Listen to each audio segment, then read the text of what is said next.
The moment his fingers wrapped around that microphone, every single conversation in that room died. 500 people and designer clothes holding crystal glasses worth more than most people's monthly rent, and every single one of them froze. Because the man standing on that stage wasn't supposed to be there. He was supposed to be the joke. But the look in his eyes, that wasn't the look of a man being humiliated. That was the look of a man who had been waiting his entire life for this exact moment. If you love stories where the truth hits like a freight train, hit subscribe right now, because what happens next in this story, nobody saw it coming. Not even close. Let's go back to the beginning. His name was Daniel, and on the morning of the most important night of his life, he woke up on a park bench with a torn jacket and an empty stomach. Daniel was 31 years old. Tall, lean, with sharp eyes that seemed to notice everything, even when the world acted like he was invisible. And the world had been acting like he was invisible for a very long time. He'd been homeless for 3 years, not because he was lazy, not because he didn't try, but because life had dealt him a hand that most people couldn't even imagine surviving. His mother had passed away 2 years ago, sick for years with no real medical care, no support, no safety net, just a woman who worked herself to the bone for a son she loved more than anything, and a secret she carried to her grave. Well, almost to her grave, because before she died, she gave Daniel an envelope. And inside that envelope was the kind of truth that changes everything. But we'll get to that. Now, on the other side of the city, a completely different world existed. Towers of glass and steel, black cars with tinted windows, a name printed on half the buildings downtown. Victor Hargrove. If you lived in that city, you knew the name. You couldn't avoid it. His face was on magazine covers, on charity galas, on the kind of television interviews where journalists laugh at everything you say because you're worth $3 billion. Victor Hargrove, self-made billionaire, real estate empire, loving husband, father of 2 beautiful children. The perfect image of success. That's what he sold to the world, and the world bought every single bit of it. His wife, Margaret, stood beside him at every event. Elegant, composed, the kind of woman who never let you see her sweat. They were the city's golden couple, untouchable, admired. And that night, the night of the Hargrove Foundation's annual gala, they were in their element. The ballroom of the Grand Meridian Hotel was breathtaking. Crystal chandeliers hanging like frozen waterfalls, round tables draped in white linen, flowers that cost more than Daniel's last 3 months of survival. 500 guests, donors, politicians, celebrities, business partners, everyone who was anyone had been invited. It was supposed to be a night of generosity, of celebration, but Victor Hargrove had one more thing planned for the evening. Something his team had arranged specifically to entertain the crowd. See, earlier that week, Victor's events coordinator, a slick, eager-to-please man named Preston, had approached Victor with an idea. "Sir, what if we did something fun? Something the guests will be talking about for years?" Victor had raised an eyebrow. Preston leaned in. "There's a homeless man. He camps near 5th and Broad. Apparently he's got a real presence about him. We thought, what if we invite him, clean him up just enough to walk through the door, tell him it's for charity, let the crowd see how the other half lives. You make a donation on stage, it looks generous, it's good PR." Victor had looked at Preston for a long moment. Then he smiled. Do it. What nobody told Victor, what nobody on his team knew, was that the homeless man they'd chosen was not a stranger, not even close. Daniel received the handwritten note slipped under the cardboard he used as a windbreak on Tuesday evening. "You've been selected to attend the Hargrove Foundation Gala as a special guest. Transportation will be provided, formal attire will be given at the door. A donation will be made in your name." He read it 3 times. His hands didn't shake. His face didn't change. He just looked up at the darkening sky above the park and whispered something quietly to himself. Then he folded the note, placed it carefully in the inside pocket of his jacket, right next to the envelope his mother had left him. He was ready. He had been ready for a long time. The night of the gala, a black car arrived at the park at 7 o'clock sharp. The driver barely looked at Daniel, just gestured toward the back seat with 2 fingers like he was directing parking cones. Daniel got in without a word. At the hotel, a staff member met him at the side entrance, not the front, of course, and handed him a simple black suit in a garment bag. "Change in there," the man said, nodding toward a service bathroom. "Don't touch anything you're not supposed to." Daniel changed. He looked at himself in the mirror for a moment. The suit fit him almost perfectly. Something flickered across his face. Then he walked into the ballroom. The reaction was immediate. Not in an obvious way, not yet, but you could feel it. That particular kind of cruelty that polite society specializes in. The slight turns of the head, the whispered comments behind raised glasses, the carefully performed laughter. A waiter accidentally on purpose didn't offer Daniel a drink when the tray came by. A woman in diamonds moved her purse to her other arm when he walked past. 2 men near the bar looked him up and down and smirked at each other. Daniel noticed all of it. He always noticed, but he kept walking, found a quiet spot near the back of the room, watched, waited, and then Victor Hargrove took the stage. The applause was thunderous. Victor was magnetic. You had to give him that. Tall, silver-haired, with the kind of effortless confidence that only comes from never having been told no. He smiled like the room belonged to him, because it did. He spoke for 10 minutes about the foundation's work. Clean water initiatives, scholarships, housing projects for the underprivileged. The irony sat in the room like smoke. Then Victor's smile shifted, just slightly, into something more entertained. "And now," he said, his voice carrying that practiced warmth, "we have a very special moment tonight. As part of our commitment to recognizing those who are less fortunate." A ripple of anticipation moved through the crowd.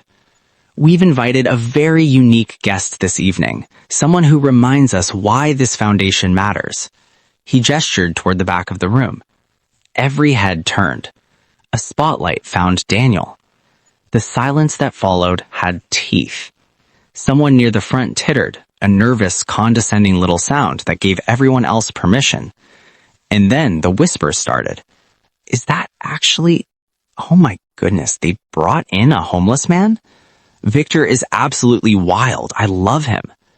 Security appeared at Daniel's elbow, not to escort him, but to herd him, moving him toward the stage like he was something to be managed rather than a person to be spoken to. One guard's hand pressed hard into Daniel's shoulder. Daniel didn't react, just kept walking.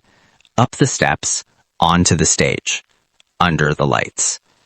Victor looked at him with the wide, performative smile of a man who thought he was being kind by using someone as a prop. "What's your name, friend?" Victor asked, holding the microphone toward him like you'd hold a treat toward a dog you weren't sure about. The crowd leaned in. And that's when it happened. That's when Daniel's hand closed around the microphone. Not aggressively, not frantically, deliberately, calmly, like he'd rehearsed this exact moment 1,000 times in the dark. He held it for a second without speaking.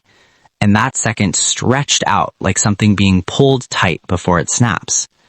Then Daniel turned, not to Victor, not to the crowd, but directly to the camera set up at the back of the room that was live streaming the event to thousands of online donors. He looked straight into the lens, and he said, "My name is Daniel Hargrove." The room didn't react at first, because the brain sometimes refuses to process what it clearly just heard. But the color that drained from Victor Hargrove's face processed just fine. Daniel turned to look at him now, steady, unhurried. "Tell them," Daniel said quietly, just loud enough for the microphone to catch. "Tell them why I look exactly like you." Victor's mouth opened. Nothing came out. And in that moment, that single devastating moment, the perfect image of Victor Hargrove began to crack. "I know you don't know who I am," Daniel said to the crowd, and his voice was clear and calm and absolutely certain. He made sure of that. He spent 31 years making sure of that. He reached into the inside pocket of his suit jacket. The envelope. My mother's name was Rosa Mendez. She worked as a housekeeper in a hotel Victor Hargrove owned 20 years ago. She was 23, he was 40. The room had gone so quiet you could hear the chandeliers hum. When she became pregnant, she was given a choice: take the money and disappear, or face consequences she couldn't fight. Daniel's jaw tightened for just a moment. You took the money because she was scared, because she was alone, because he had lawyers and she had nothing. He opened the envelope. But before she died, she gave me everything she had saved, every piece of evidence she kept, because she said one day I might need to know where I came from. He pulled out the first photograph, held it up toward the livestream camera. It was a photograph of a young woman, beautiful, dark-haired, smiling, standing next to a man the entire room recognized immediately. A younger Victor Hargrove, his arm around her shoulders, both of them laughing. The sound that moved through the ballroom was unlike anything. Not quite a gasp, not quite silence. Something between the two. A collective intake of breath that sounded like the room itself was winded. Margaret Hargrove was seated at the front table, second from the left. She had gone completely, utterly still. Victor finally found his voice. This is not the time or place for... You chose the time and place, Daniel said. You invited me here. You put me on this stage. He let that land. I just decided what we'd actually talk about. He pulled out the second document, held it up. DNA test, certified, processed 6 weeks ago through a private laboratory. He looked directly at Victor. 99.8% probability of paternity. Victor took a step back. It was a small step, barely noticeable, but everyone saw it. You drove past me, Daniel said, and for the first time, just for a fraction of a second, something broke through the composure in his voice, something raw, something that had been living in his chest for 31 years. You drove past me. I know you did, because I saw you. 3 years ago, I was sitting on the steps of the Meridian building, this building, and your car stopped at the light. You looked out the window. He paused. You looked right at me, and then the light changed, and you drove away. The silence in the room was absolute. You built an empire, Daniel said. While I begged on the streets, you drove past. Somewhere near the back, a woman started crying. Not dramatically, just quietly. The kind of crying that happens when something true hits somewhere deep. Victor was gripping the edge of the podium now. His knuckles had gone white. Preston, the event coordinator, was standing frozen near the sound booth with the expression of a man watching a building he designed collapse in real time. Margaret Hargrove had not moved, had not blinked, had not looked at her husband. She was looking at Daniel, and something in her face was not anger, it was recognition. Like some part of her, some quiet, buried part, had always known there was a room in Victor's past that he'd kept locked. I'm not here for money, Daniel said. I want to be very clear about that. He looked out at the crowd. I watched my mother work 3 jobs with no health insurance until her body gave out. I watched her apologize to people who treated her like furniture. I watched her protect a secret that should never have been her burden to carry. His voice was steady again, absolutely steady. So I'm not angry. Beat. I'm just done being invisible. Victor finally moved. He stepped toward Daniel, and for a moment the room tensed, security tensed, hands moved toward radios. But Victor didn't reach for Daniel. He stopped about 2 feet away, and for the first time in what was probably decades, Victor Hargrove looked like a man who didn't know what to say. His face was complicated, too complicated for the cameras, too human for the image he'd spent 30 years constructing. He opened his mouth, closed it, opened it again. But before he could finish, before he could find whatever words he was reaching for, the sound of a chair moving cut through the room, clean and deliberate. Margaret Hargrove stood up. She smoothed the front of her gown. She picked up her clutch, and she walked out of the ballroom, slowly, with her chin up. Not running, not crying, not making a scene, just leaving. And somehow that was louder than anything. The room watched her go in complete silence. Victor watched her go, and something in his face, some last remaining wall, came down entirely. He looked suddenly, genuinely old. Not the elegant silver fox old that photographers loved, just old and tired and caught. The live stream was still running. 47,000 people were watching.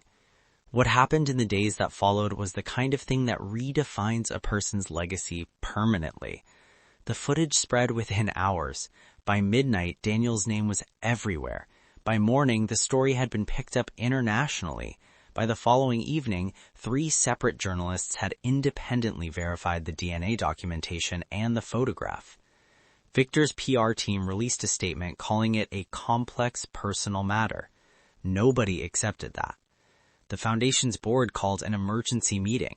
2 major business partners quietly announced they were pausing their relationship with the Hargrove Group pending further review. And Margaret filed for separation 4 days later. Not divorce, not yet, separation. But in that city, with those people, everyone understood what that meant. The golden couple was over. But here's the part that nobody fully expected. Here's the part that separates the story from just being a scandal. 3 weeks after the gala, Margaret Hargrove reached out to Daniel. Not through lawyers, not through intermediaries. She called him directly on a number she'd gotten through the foundation's records. They met for coffee in a small place on the east side, nowhere near the kind of places either of them was known to frequent. She sat across from him and looked at him for a long moment. "You look like him," she said finally. "When he was young, I used to have photos." Daniel didn't say anything. "I didn't know," she said, "about you specifically, but I knew there were things I chose not to look at too closely." She paused. "That's not the same as innocence." She slid a folder across the table. Inside was a legal document, an acknowledgement signed by Victor on the advice of counsel and with the recommendation of his own lawyers who understood the indefensibility of his position of paternity. Not a settlement, not an NDA, just the truth, made official, made permanent. Daniel looked at it for a long time. Then he looked up at Margaret. "Why are you doing this?" She considered the question seriously. "Because your mother deserved better than the silence she was given, and so did you." Daniel didn't become a billionaire overnight. That's not how this story ends. He was offered money several times by several parties. He turned it down. What he accepted was simpler than that. His name, the legal acknowledgement, the documented truth, the thing that couldn't be taken back or paid off or quietly buried. He got a job, a real one, with the help of someone at the gala who'd watched the entire thing and wanted to do something useful afterwards. Entry-level, honest work. He found an apartment, small, clean, his own. He visited his mother's grave on the first clear day after everything settled. He sat down beside it in the grass and was quiet for a while. "I did it, Mum," he said finally. Not triumphantly, just truthfully, the way she'd always taught him to speak. Victor Hargrove never fully recovered his reputation. Not because the world is always just, because it usually isn't, but because the footage existed, because 47,000 people watched it live, and millions more watched it after, because the story was too specific, too documented, too human to be spun away. He retained his wealth. That's the reality of the world. But the image, the carefully constructed, flawlessly maintained image of the self-made man with the perfect family and the generous heart, that was gone. And for a man like Victor Hargrove, that was everything. There's a moment Daniel talks about when people ask him about that night. Not the reveal, not Margaret walking out, not even the look on Victor's face. He talks about the moment just before he reached for the microphone, when the spotlight was on him and the crowd was laughing and the security guard's hand was pressing into his shoulder like he was something to be controlled. He says that in that moment, he thought about his mother, not the sick version, not the tired version, the early version, the one from the few photographs he had, young, laughing, full of a life she hadn't yet been asked to give up. He thought about her, and then he reached for the mic. They say the truth always comes out eventually, but that's not really true, is it? The truth comes out when someone decides it's worth the cost of telling it, when someone looks at everything they've survived and decides that silence is no longer the price they're willing to pay. Daniel Hargrove, a man the world wrote off, drove past, ignored, and invited to a party to be laughed at, decided that, on a stage built for someone else's celebration, with nothing but the truth and the nerve to say it out loud. And somewhere, in a small apartment on the east side of the city, there's an envelope sitting on a shelf, still a little worn, still folded along the same creases, a mother's last gift to her son. The truth, the one thing they couldn't buy back, the one thing that, in the end, changed everything. If this story moved you, if you believe the truth matters no matter how long it takes, share this with someone who needs to hear it today. And if you haven't subscribed yet, you might want to, because the next story, it's even more powerful than this one.